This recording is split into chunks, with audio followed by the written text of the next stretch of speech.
नमस्कार मित्रांनो, आज आपण मोरारबाजी देशपांडे यांच्या समाधीला भेट देण्यासाठी जात आहोत। महाडपासून 5 किलोमीटर अंतरावर किंजळोली गावातून सोमेश्वर महादेव मंदिराकडे जाताना सुरुवातीला एक पुरातन समाधी लागते।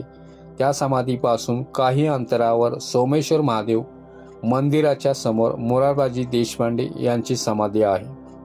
1665 मध्ये औरंगजेबाने मिर्झा राजा जयसिंग आणि दिलेर खान यांना 1.5 लाख पठाणांच्या फौजेनिशी स्वराज्यावर सोडले। मिर्झा राजाने ज्या प्रकारे महाराष्ट्रावर आक्रमण केले त्यापुढे मराठी सैन्याचा टिकाव लागवणे अवघड होते। मोगल सरदार दिलेर खानाने 40,000 सैन्यासह पुरंदरगडाला वेढा दिला। मोरारबाजींनी गडावरील सैन्यासह गड झुंजवायची शर्त केली। स्वराज्याचे नुकसान पाहून छत्रपती शिवाजी महाराजांनी मिर्झा राजे जयसिंग यांना 11 जून 1665 रोजी भेटण्याचे ठरवले।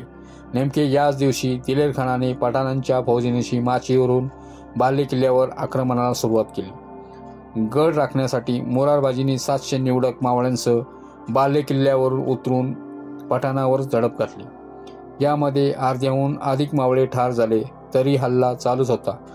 दिलेर खानाने सोडलेला बाण मोरारबाजींच्या उर्मी लागून ते जमिनीवर कोसळले।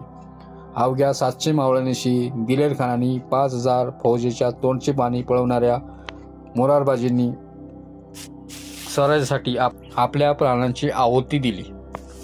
समाधीसमोर दोन्ही बाजूला काही प्राचीन वीरगळा व सतीशिला प्राचीन अवशेष आहेत। सह्याद्री प्रतिष्ठान हिंदुस्थान यांनी समाधी जीर्णोद्धारासाठी निधी जमा करण्यास सुरुवात केली। अखंड महाराष्ट्रातील शिवशंभू प्रेमींच्या लोकवर्गणीतून स्मारक व स्मारका शेजारी 111 फूट उंचीचा हा भगवा ध्वज उभारला आहे।